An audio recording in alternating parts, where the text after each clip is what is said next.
Life is a playground, so why not play? Upon hearing my acting teacher say this for the first time, I thought, what an unusual thing for an adult man to say. Granted, he said it in an acting school to a room full of students who want to play pretend as a career.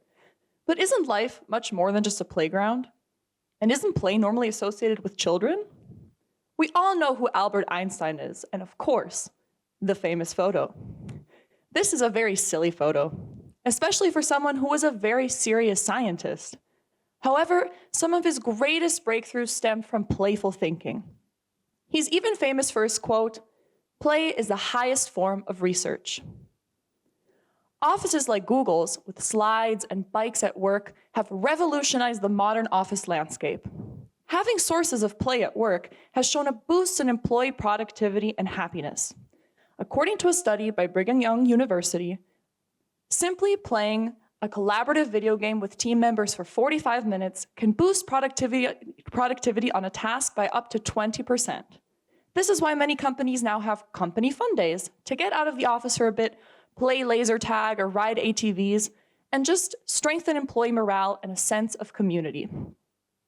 But honestly, one of the most important benefits of play, in my opinion, is its positive effects on our mental health. Whenever I was having a bad day in acting school and did not want to be there, playing with my ensemble immediately improved my mood and took me out of my negative headspace. According to an article by the mental health nonprofit, helpguide.org, play can relieve stress, boost happiness, combat depression, and even improve brain function. If you're moving and exercising while playing, it can also improve your physical health. As you can see, play has tons of benefits. So how do we, as very serious adults with very important jobs, incorporate play into our daily lives? Well, play can be as simple as having a silly conversation with someone, dancing while you cook, singing obnoxiously in the shower, or doodling during a meeting. And what do all of these activities have in common? A lack of judgment. When you have a silly conversation with someone, you both embrace the playfulness of the moment and just have fun. And usually you feel closer to the person afterwards. When we sing or dance in the privacy of our own home, there's no fear of being scrutinized because the simple pleasure of exploring and playing is at the focal point. And when we doodle during class, we let our imaginations flow freely, not doing it to impress anyone, but simply for our own entertainment. We are trained since childhood that fitting in is good and rejection is bad. Evolutionarily, we're herd animals, and being rejected by the herd drastically reduced our chances of survival. So with such strong programming, how do we circumvent these fears of rejection and allow our natural, playful selves to come out? The key is being absolutely and truthfully present in the moment, so much so that you forget everything else around you, including the potential judgment of others. In acting school, a lot of what we learned was returning to our childlike selves and undoing the years of indoctrination to constantly judge and compare ourselves to others. In class, we would play pretend, explore the space around us, improvise scenes with each other, all while being watched and potentially judged. But we were taught not to care because the most important thing was to be honest and truthful to our circumstances, no matter how silly. Like the infamous clown door exercise. What is the clown door exercise, you ask? Well, while wearing a red clown nose, because you're a clown, you literally open a door, realize, oops, I'm in the wrong room, and close the door again. And boy, did we struggle with that exercise. I opened and closed that door over and over and over again while my acting teacher shouted, "No," until the action had entered the realm of absurdity and I was teetering on the brink of an existential crisis.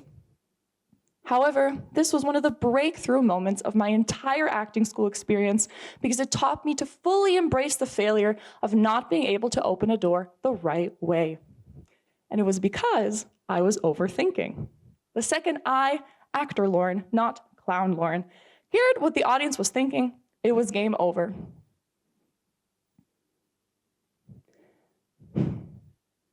Anyone who studied clown knows it might be the most challenging type of performance an actor can give. Our week of clowning was one of the most difficult weeks in those 2 years, but also one of the most important.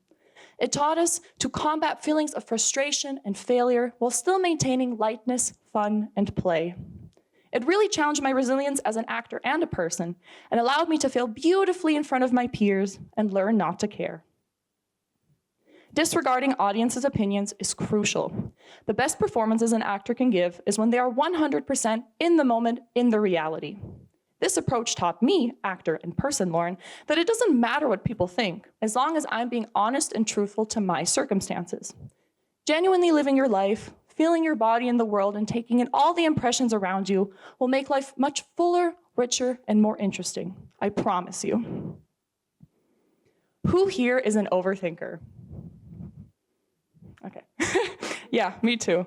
Many of us spend way too much time in our heads overthinking and overanalyzing things. Child you didn't do that. But we still have access to that old thought framework of play in our adult lives. It's hard, but it is possible to return to that judgment-free headspace and just have fun. While some moments are more difficult than others, seeing life as a playground with endless opportunities for joy, exploration, and connection with others can make life far more exciting and its challenges far easier. That's why I want you to find 5 minutes today for play. Just 5 minutes to do something fun and unproductive, whether it be singing, dancing, doodling, or playing charades with friends. Just let your imagination flow freely without judgment and see where it takes you. I'm sure you'll feel lighter and more present afterwards, even if also a bit silly. When we fall off the jungle gym in life, it might hurt in the moment, but there's so many other places on the playground to explore. You'll get back on your feet, and that's what our acting teacher was trying to teach us. So let's stop seeing play as something we've outgrown and start seeing it as the key to a more carefree, present, and joyful life. Thank you.